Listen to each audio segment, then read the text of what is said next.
Le traité de l'Élysée a été signé en janvier 63, un traité pour sceller les liens entre la France et l'Allemagne et fixer des objectifs de coopération. 50 ans plus tard, le sujet en pleine crise européenne est plus que d'actualité, d'où ces premières rencontres franco-allemandes qui se sont déroulées ce mercredi à Versailles.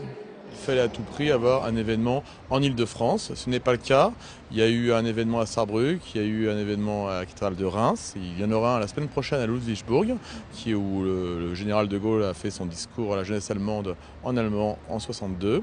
Et il nous fallait un événement sur Paris et Versailles s'y prêtait parfaitement bien. Versailles est une ville chargée d'histoire dans la relation franco-allemande. Et vous avez un aspect historique, dramatique, on le sait bien sûr.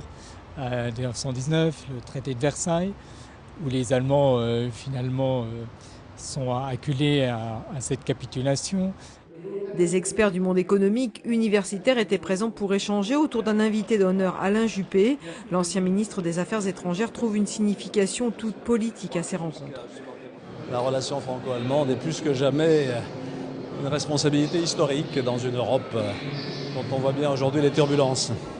De ces échanges doivent déboucher de nouveaux projets de coopération qui seront présentés au président français et à la chancelière allemande.